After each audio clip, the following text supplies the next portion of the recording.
ከኢየሱስ ክርስቶስ ጸጋና ሰላም ለሁላችሁ ይሁን። እግዚአብሔር የተመሰገነ ይሁን። የሮሜ መልእክት ጥናትን በመቀጠል ምዕራፍ 5 ውስጥ ደርሰናል። ከቁጥር 1 ጀምሮ እስከ 9 ያለውን ባለፈው ሳምንት ለማየት ሞክረናል። በዚህ ክፍል ውስጥ በተለይ በእምነት የጸደቁ ሰዎች የሚያገኟቸውን ነገሮች ነበረ ማየት የጀመርነው። ሰላምን ያገኛሉ። ስለዚህ በእምነት ከጸደቅን ሰላምን እንያዝ ተብለናል። ሌላ ወደ እግዚአብሔር መገኘት፣ እግዚአብሔር እኛን ወደሚቀበልበት ስፍራ፣ ወደ ጸጋው ዙፋን እንደማለት ነው። እኛ በእግዚአብሔር ፊት ሞገስ ወዳገኘንበት ስፍራ መግባትንም አግኝተናል። በእርሱ ሥራ ወደ አብ መግባት አለን እንደሚል ያም የአብ ቤት ነው። እግዚአብሔር እኛን የተቀበለበት ስፍራ ጌታ ኢየሱስ ክርስቶስ የሚገኝበት በላይ ያለው ስፍራ፣ ወደዚያ መግባትን አግኝተናል። ሦስተኛ ደግሞ የእግዚአብሔርን ክብር አግኝተናል። ይሄ በተስፋ ነው ያገኘነው። ስለዚህ በእግዚአብሔር ክብር ተስፋ እንመካለን ይላል። ለክብር ስላበቃን በዚያ ተስፋ ዛሬ እንመካለን፣ ደስ እንሰኛለን። አሁን ወደዚያ ወደ እግዚአብሔር ክብር በምናደርገው ጉዞ ደግሞ የምናልፍባቸውን ነገሮች ያስተምረናል። ያ ምንድነው? መከራ ነው። ስለዚህ በእግዚአብሔር ክብር የምንመካውን ያህል በክብር ተስፋ የምንመካውን ያህል እንደዚሁም በመከራ እንመካለን። ለምን? መከራው ገፍቶ የሚያደርሰን ወደ እግዚአብሔር ክብር ስለሆነ። ሌላም በመከራ ውስጥ እኛ የምንሰራ ስለሆነ መከራ ትዕግስትን እንዲያደርግ፣ ትዕግስትም ፈተናን፣ ፈተናም ተስፋን እንዲያደርግ። እንግዲህ የምንመካው በእግዚአብሔር ክብር ተስፋ አይደል? እዛ ተስፋ ላይ የምንደርሰው ልባችን ውስጥ ይሄ ተስፋ የሚፈጠረው እንዴት ነው? ከመከራ ጀምሮ ነው። መከራ ትዕግስትን ያለማምደናል። ትዕግስት ደግሞ ፈተናን፣ የተፈተነ ሰው መሆንን፣ የሰለጠነ ሰው፣ የተሰራ ሰው፣ መንፈሳዊ ልምድ ያለው ሰው፣ የተፈተነ ማንነት ያለው ሰው ያደርገናል። ይህ ደግሞ በጣም የተገራ የተፈተነ ማንነት ተስፋ ያደርጋል። መከራ እየተቀበለ ተስፋ ያደርጋል። ጳውሎስ እንዲህ እንደሆነ አይተናል። በመከራችን ደስታችን ከመጠን ይልቅ ይበዛል። ሐዋርያት ተደብድበው ሲወጡ ስለ ስሙ መከራ እንዲቀበሉ ስለ ስሙ የተናቁ ሆነው ስለተቆጠሩ ደስ እያላቸው ወጡ እንደሚለው በመከራ መመካት ውጤቱን በማየት ማለት ነው እንጂ መከራ የሚያስደስት ሆኖ አይደለም። ውጤቱ ክብር ስለሆነ ዛሬ መከራ ሲቀበል ሰው የሚያስበው መከራውን ሳይሆን በውጤቱ የሚገኘውን የእግዚአብሔር ክብር። ስለዚህ አሻግሮ በማየት ተስፋ በማድረግ ይመካል ማለት። ኦኬ፣ ይሄ መከራ የተቀበልንለት ተስፋ ያደረግነው የተመካንበት ክብር እንዴት ነው እናገኘዋለን? ተስፋ አድርገን መጨረሻ ላይ አናፍርም? አዎ አናፍርም። ለምን? በተሰጠን በመንፈስ ቅዱስ የእግዚአብሔር ፍቅር በልባችን ስለፈሰሰ ተስፋ አያሳፍርም። የተስፋው መፈጸም ምክንያቱ የእግዚአብሔር ፍቅር ነው። እግዚአብሔር ስለሚወደን ተስፋ የሰጠውን ነገር ይፈጽማል። ተስፋን የሰጠው የታመነ ነው።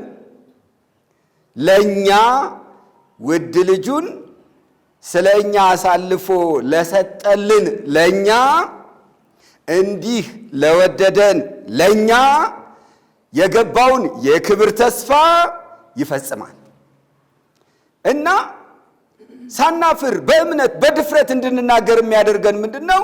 ይሄ ፍቅር መንፈስ ቅዱስ አምጥቶ በልባችን ውስጥ አፍስሶታል። በሮሜ መልእክት ውስጥ መንፈስ ቅዱስ ከኛ አንጻር ከኛ ጋር ካለው ግንኙነት አኳያ ለመጀመሪያ ጊዜ የቀረበበት ስፍራ ቁጥር 5 እዚህ ስፍራ ላይ መንፈስ ቅዱስ ተሰጥቶናል ነው የሚለው። በተሰጠን በመንፈስ ቅዱስ መንፈስ ቅዱስን መቀበል የሚለውን ነው የሚያስታውሰን። መንፈስ ቅዱስ ራሱ እንደ ስጦታ ነው የቀረበው። ይሄ የሚሆነው እንዴት እንደሆነ እናውቃለን።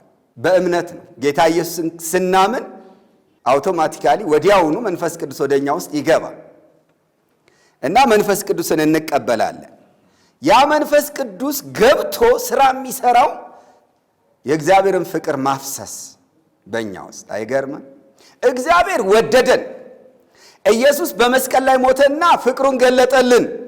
ያንን ፍቅር ደግሞ መንፈስ ቅዱስ ወደኛ ውስጥ ገባና አፈሰሰው። ልባችንን ከደነው፣ በፍቅሩ አሸነፈን፣ ገዛን ማለት ነው። ስለዚህ ይሄ ፍቅር ሁልጊዜ ልባችን ላይ ከድኖ ስላለ ወይም ልባችንን ሞልቶት ስላለ ይህን ፍቅር ስናስብ ያ የክብር ተስፋ እንደሚፈጸም እርግጠኞች እንሆናለን። የወደደንማ አያሳፍረንም እንላለን። ክብር ለእግዚአብሔር ይሁን። የዚህ ፍቅር መገለጫ ምን እንደሆነ ደግሞ ቁጥር 6 እስከ 8 ላይ ገልጾልናል። እንግዲህ ለማያያዝ የዛሬውን ትምህርት ከቁጥር 6 እጀምራለሁ።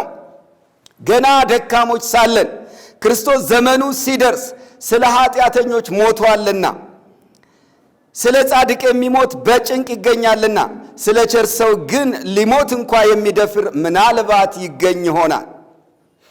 ነገር ግን ገና ኃጢአተኞች ሳለን ክርስቶስ ስለ እኛ ሞቷልና እግዚአብሔር ለእኛ ያለውን የራሱን ፍቅር ያስረዳል። ይልቁንስ እንግዲህ አሁን በደሙ ከጸደቅን በእርሱ ከቁጣው እንድናለን። ጠላቶች ሳለን ከእግዚአብሔር ጋር በልጁ ሞት ከታረቅን፣ ይልቁንም ከታረቅን በኋላ በሕይወቱ እንድናለን።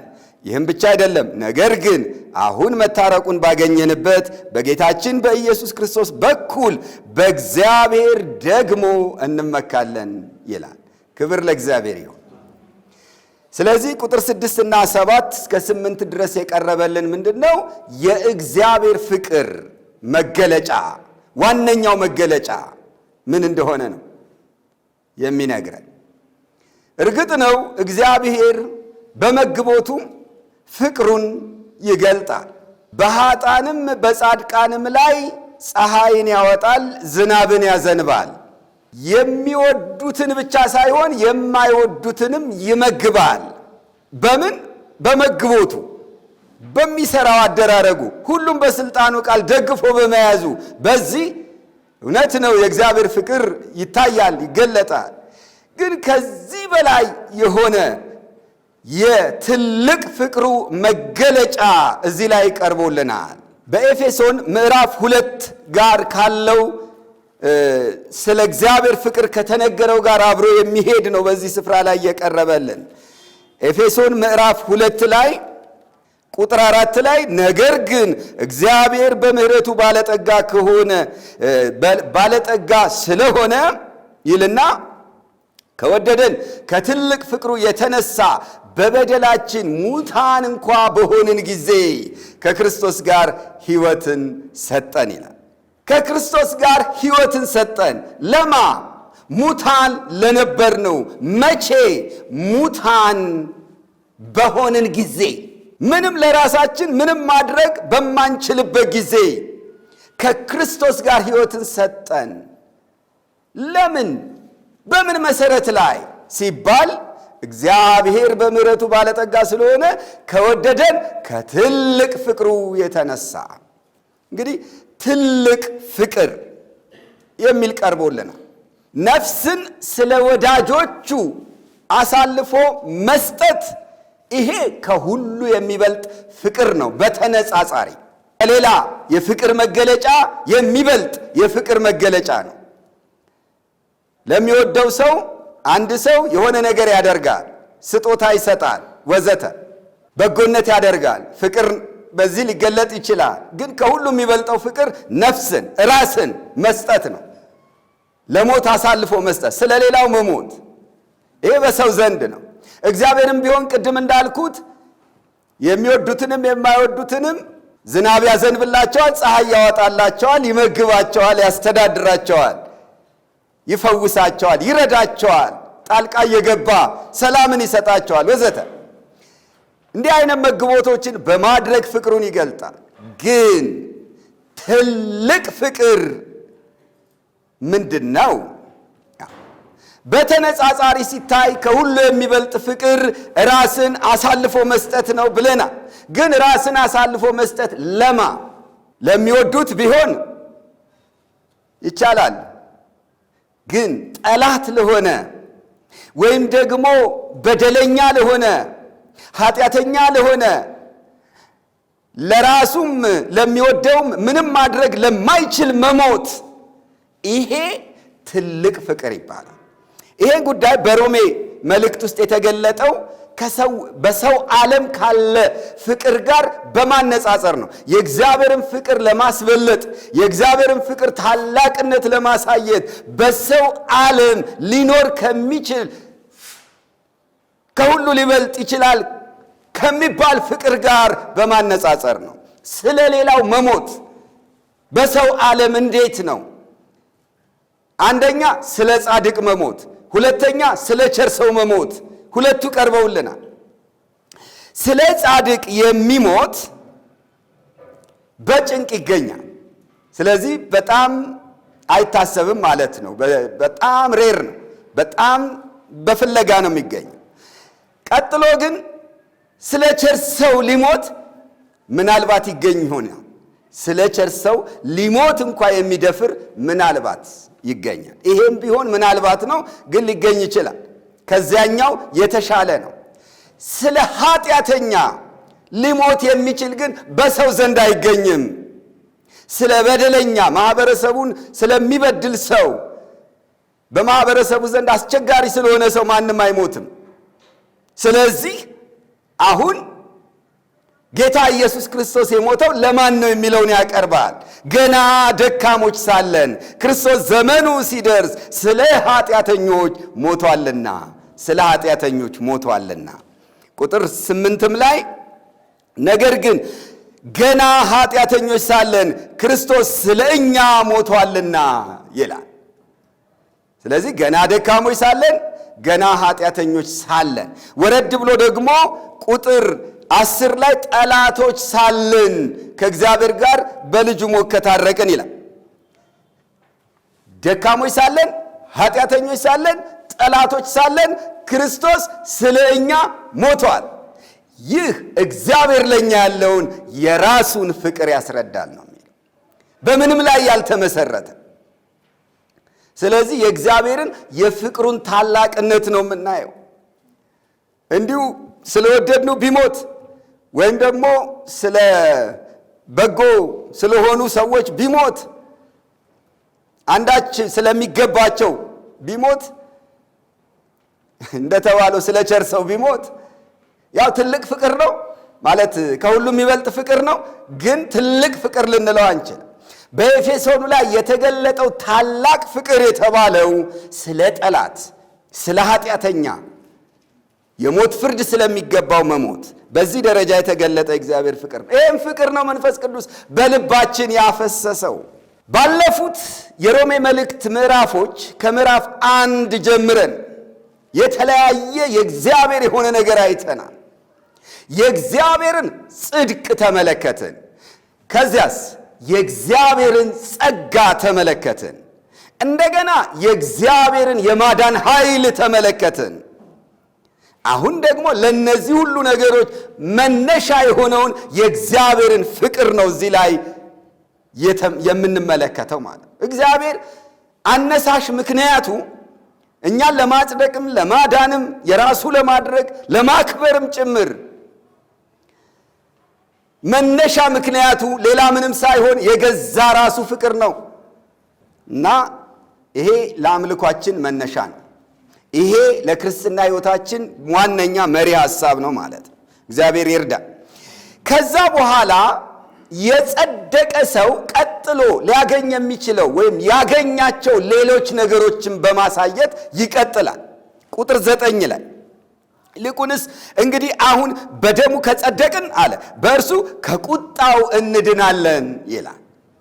እንግዲህ በደሙ ማለት በሌላ አባባል በሞቱ እንደማለት ነው። በሞቱ የእግዚአብሔር ፍቅር ተገልጧል።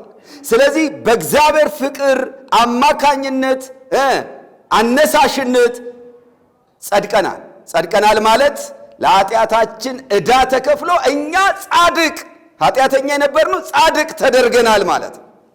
በደል የሌለባቸው ጻድቃን ሆነናል ማለት ነው። ስለዚህ እንግዲህ አሁን በዚህ ዘመን በደሙ ከጸደቅን ደሙ ኃጢአትን ያስወግዳል። አየህ፣ ለኃጢአታችን የተከፈለ ዋጋ ነው። ሞቱ ለኃጢአታችን የተከፈለ ዋጋ ነው። ስለዚህ ለኃጢአታችን ሲከፈል ኃጢአታችንን ይዞት ይሄዳል። ሲሄድ እኛ ምን እንሆናለን? ጻድቃን እንሆናለን። አይ ከኃጢአት ተጠያቂነት ነፃ እንሆናለን። ኃጢአተኛ የሚለው ስም ከዛ በኋላ በእኛ ላይ አይሰራም። ለምን? ደሙ ወስዶታል። በደሙ ከጸደቅን ማለት እንደዚህ ነው። ጻድቃን እንሆናለን። በውጤቱ እኛ ጻድቃን እንሆናለን፣ እሱ ኃጢአታችንን ሲያስወግደው ማለት ነው። ከጸደቅን እና የሚገርም ነው እንድናለን የሚል ቃል ይናገራል። ከምን? ከቁጣው እንድናለን ይላል። ድነናል አይደለም የሚለው እንድናለን የሚል በወደፊት ግስ ወደፊት ስለሚገኝ መዳን ይናገራል። ምን ማለት ነው? የዳነ ሰው የሚድነው መዳን። እንደዚህ አይነት አገላለጽ መጠቀም ይኖርብናል። አሁን ስላልዳነ ሰው አይደለም የሚናገረው። እንዴ እዚሁ ላይ እኮ ስሙት እንግዲህ በደሙ ከጸደቅን ብሎናል እኮ አይደል እንዴ? ስለዚህ የጸደቀ ሰው የሚያገኘው የወደፊት መዳን አለ። እሱ ምንድነው? ከቁጣው መዳን ይባላል። ይህን የምናገኘው በሌሎች መልእክታት ውስጥ በአንደኛ ተሰሎንቄ ምዕራፍ 1 ላይ ቁጥር 9 ወደ እናንተ መግባታችን እንዴት እንደነበረ ስለኛ ይናገራሉና ለሕያውና ለእውነተኛ አምላክ ታገለግሉ ዘንድ ከሙታንም ያስነሳውን ልጁን እርሱንም ኢየሱስን ከሚመጣው ቁጣ የሚያድነንን ከሰማይ ትጠብቁ ዘንድ ከጣዖቶች ወደ እግዚአብሔር እንዴት ዞር እንዳላችሁ ይናገራሉ ይላል። ክብር ለእግዚአብሔር ይሁን። ስለዚህ ኢየሱስ ከሰማይ ሲገለጥ የሚገለጠው ወደፊት እንደ አዳኝ ነው። ለእኛ የሚመጣው እንደ አዳኝ ነው። አስቀድሞ በሥጋ ሲገለጥ ገና ሰው ሊሆን ሲመጣ መድኃኒት ሆኖ መጥቷል። መላእክቱ መድኃኒት እርሱም ክርስቶስ ጌታ የሆነ ተወልዶላቸዋል ተባለ። ሕዝቡን ከኃጢአታቸው ያድናቸዋልና ስሙን ኢየሱስ ትለዋለህ ተባለ። ይሄ በሥጋ ሲገለጥ ነው፣ ከኃጢአት የሚያድን ነው። አሁን ወደፊት ሲመጣ በሥጋ ሊገለጥ አይደለም። ተገልጦ ሞቶ በትንሣኤ አካል አድርጎ በእግዚአብሔር ቀኝ አይደለ ያለው። በዛ በትንሣኤ አካል እንደገና እኛን ለመውሰድ ከሰማይ ሲገለጥ የሚመጣው እንደ አዳኝ ነው። አገራችን በሰማይ ነውና ካለ በኋላ ከዚያም የሚመጣ መድኃኒትን እርሱንም ኢየሱስ ክርስቶስን እንጠባበቃለን ይላል። እንደ መድኃኒት ይገለጣል። የሚያድነው ከምንድን ነው ሲባል ከሚመጣው ቁጣ። የሚመጣ አሁን ያለውን አይደለም፣ የሚመጣ ቁጣ አለ። ያ የሚመጣ ቁጣ በመላው ዓለም ላይ የሚወርድ የእግዚአብሔር ፍርድ ነው። በሰባቱ የመከራ ዓመታት ላይ ምድር የሚጠብቃት የእግዚአብሔር ቁጣ ነው። እርሱ ይገለጣል፣ አይቀርም። በዚህ በሮሜ መልእክት ላይ በተደጋጋሚ ተገልጧል።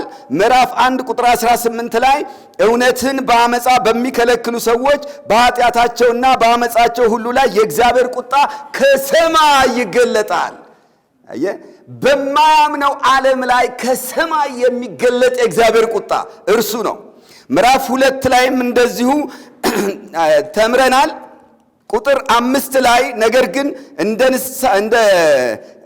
እንደ ጥንካሬህና ንስሐ እንደማይገባ ልብህ የእግዚአብሔር ቅን ፍርድ በሚገለጥበት በቁጣ ቀን ይልና ቁጣን በራስህ ላይ ታከማቻለህ። የቁጣ ቀን ይባላል ቀኑ ራሱ። ስለዚህ እነዛ ከመነጠቅ በኋላ የሚመጡት 7ቱ የመከራ ዓመታት የእግዚአብሔር ቁጣ የሚገለጥባቸውን ጊዜያት የሚያመለክት ነው። እና እንዴት ነው ምንድነው? በመነጠቅ። ክብር ለእግዚአብሔር ይሁን። ልክ የመከራው ዘመን ከመግባቱ በፊት ጌታ ኢየሱስ ክርስቶስ ይዞን ይሄዳል ወደ ሰማይ። ይሄንን በራእይ ምዕራፍ 3 ቁጥር 10 ላይ እናገኛለን አይደል እንዴ? በዓለም ሁሉ ላይ ሊመጣ ካለው ከፈተናው ሰዓት እጠብቅሃለሁ ተብለናል። እነሆ በቶሎ እመጣለሁ ተብለናል። ስለዚህ ሊመጣ ካለው የቁጣ ዘመን ያድነናል። እግዚአብሔር ለቁጣ አልመረጠንም፣ በኢየሱስ ክርስቶስ መዳንን ለማግኘት ነውና ተብለናል። ስለዚህ የዳነ ሰው ወደፊት የሚድነው መዳን አለ። አንደኛ ከሚመጣው ቁጣ ነው። ሌላም ግን አለ። እዚህ ላይ የተገለጸው ከቁጣ መዳን ቢሆንም ከሰውነት መዳን የሚባል ነገርም አለ። ከዚህ ከአሮጌው ሰው መዳን፣ ከአሮጌው ሰው ተጽዕኖ መዳን የሚባለው የሰውነት ቤዛነት የምንለው እርሱም አለ። ያን ጊዜ ለምን ክቡር ሥጋውን እንዲመስል የተዋረደው ሥጋችንን ስለሚለውጠው ሁሉን ለራሱ ሊያስገዛ እንደሚችልበት አሰራር ይሄን ስለሚያደርግ ከዚህ አሁን ዛሬ በኃጢአት ከሚፈተነው ማንነታችን ከሰውነታችን ጨርሶ ያድነናል። እና ይሄ መኖሩን ተስፋ መረዳት መቻል አለብን። አንዳንድ ጊዜ ስላልዳነ ሰው ሲወራ ምናልባት ግራ ሊገባ ይችላል። ግን የዳኑ ሰዎች ሆነው ግን ደግሞ አንዴ ከዳኑ ከሌሎች ነገሮችም ይድናሉ። ሌላም አለ። አሁን አያችሁ፣ ከኃጢአትና ከዘላለም ፍርድ ድነናል። ከኃጢአትና ከዘላለም ፍርድ የዳነ የጸደቀ ሰው ወደፊት ከሚመጣ ቁጣ ይድናል ነው ያልነው። ግን ደግሞ ሌላም አለ። ምንድነው እሱ? አሁን ካለው በዙሪያችን ከሚገኝ ክፉ ዓለም፣ ቅድም እንዳልኩት በዙሪያችን ያለው ዓለም በእኛ ላይ ከሚያደርሰው ከየትኛውም አይነት ተጽዕኖ መዳን አለ። ይሄ ቀጥሎ ተነግሮናል። ቁጥር 10 ላይ ጠላቶች ሳለን ከእግዚአብሔር ጋር በልጁ ሞት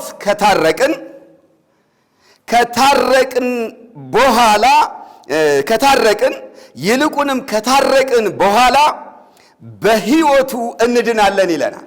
እግዚአብሔር የተመሰገነ ይሁን። የሚገርም ነው። በሞቱ የምናገኘውን ከተናገረ በኋላ በሕይወቱ የምናገኘውን ይናገራል። ምንድነው በሞቱ ያገኘነው? ጠላቶች ሳለን ከእግዚአብሔር ጋር በልጁ ሞት ታረቅን ይላል። ልክ ቅድም ጸደቅን እንዳለው ማለት ነው። ይሄ በቃ ያገኘነው ነገር ነው። መጽደቅ ያገኘነው ነገር ነው። መታረቅ ያገኘነው ነገር ነው። የተገኘውም በምንድን ነው? በሞቱ ነው። መጽደቅ በደሙ ተገኝቷል። አሁን ደግሞ መታረቅ በሞቱ ያው ነው። በደሙና በሞቱ አንድ ነው። በክርስቶስ የመስቀል ላይ ሥራ ታርቀናል። እንግዲህ መጀመሪያ ከሐሳባችን ነው የሚጀምረው። በሐሳባችንም በስፍራችንም በኃጢአታችንም በአጠቃላይ የእግዚአብሔር ጠላቶች እንደነበር እንረዳለን። ቆላሲስ ምዕራፍ 1 ላይ ስታነቡ ቁጥር 21ን እናንተንም ነውርና ነቀፋ የሌላችሁና ቅዱሳን አድርጎ በእርሱ ፊት ያቀርባችሁ ዘንድ በፊት የተለያችሁትን ክፉ ሥራችሁን በማድረግ በሐሳባችሁ ጠላቶች የነበራችሁትን አሁን በሥጋው ሰውነት በሞቱ በኩል አስታረቃችሁ ይላል። በሞቱ በኩል አስታረቃችሁ። በልጁ ሞት መታረቅ ማለት ይሄ ነው። በፊት ምን ነበርን? የበፊቱን ተናገረ እዚህ ላይ። አሁን የተለያችሁትን ክፉ ስራችሁን በማድረግ በሐሳባችሁ ጠላቶች ነበራችሁ ነው የሚል። ከሐሳብ ይጀምራል፣ ወደ ተግባር ተቀይሯል። ክፉ ስራ በማድረግ እንደዚህ ለእግዚአብሔር ጠላትነትን አሳይተናል። ጠላቶች ነበርን። እንደዛ እያለን የእግዚአብሔር ፍቅር አያችሁት፣ እኛን ምን አደረገን? ልጆቹ አደረገን። አዎ ታረቀን። ጌታ ኢየሱስ ክርስቶስ መካከለኛ ሆነ። አዎ ለኛ የሚያስፈልገንን ነገር በእኛ ፈንታ በማቅረብ እግዚአብሔር የሚጠይቀውን ከሰው የሚጠይቀውን ነገር ለእግዚአብሔር በማቅረብ መካከለኛ ሆኖ በእግዚአብሔርና በሰው መካከል የነበረውን የጥል ግድግዳ አፍርሶ በሰውና በሰው መካከል ያለውንም አፍርሶ እኛን በአንድ አካል ከእግዚአብሔር ጋር አስታረቀን። እርሱ ሰላማችን ሆነ። ክብር ለእግዚአብሔር ይሁን። የሰላም ወንጌል የሚናገረው ስለዚህ አሁን ታርቀናል። ከታረቅን በኋላ አለ አሁን እንግዲህ ጠላቶች ሳለን ከእግዚአብሔር ጋር በልጁ ሞት ከታረቅን፣ ኦኬ ቀጥሎ በሕይወቱ ምን እናገኛለን? ይልቁንም ከታረቅን በኋላ በሕይወቱ እንድናለን ይላል። በሕይወቱ ነው የምንድነው። በሞቱ ታርቀናል። በሕይወቱ መዳን የሚባል ነገር አለ። በክርስቶስ ሕይወት መዳን። ይሄ ምን አይነት መዳን? ሕይወቱ የተባለው የትኛው ነው? ያያችሁት? በሞቱ ከታረቅን ካለ በኋላ ነው አይደል? በሕይወቱ እንድናለን የሚለው። ስለዚህ ይሄ ሕይወቱ የተባለው የኢየሱስ ክርስቶስ ሕይወት በምድር ላይ ከመሞቱ በፊት እዚህ ምድር ላይ የተመላለሰው ሕይወት አይደለም። እሱን አይደለም ሕይወቱ የሚለው። ከትንሣኤ በኋላ በሕይወት ይኖራል አይኖርም? አያችሁ? በሞቱ አስታረቀንና በሕይወቱ አዳነን ማለት ሕያው ሆኖ በሰማያት በክብር ወጥቶ እዛ በላይ በሰማያት በማያልፍ የሕይወት ኃይል ስለኛ ይኖራል። የሚገርም ነገር ሥራ ይሠራል። ስለዚህ ዛሬ በእግዚአብሔር ቀኝ ኢየሱስ በማያልፍ የሕይወት ኃይል በሚኖርበት በዚህ የጸጋ ዘመን እዚህ ምድር ላይ ያሉትን ሰዎች ያድናል። አማኞቹን፣ የዳኑትን፣ የታረቁትን ነው። አሁን ስላልዳነ ሰው እንዳናስብ። በልጁ ሞት ከታረቅን ብሎ ነው የሚጀምረው። የታረቁትን ሰዎች ያድናቸዋል። አማኞችን ያድናቸዋል። የዳኑትን ያድናቸዋል። ምን ማለት ነው?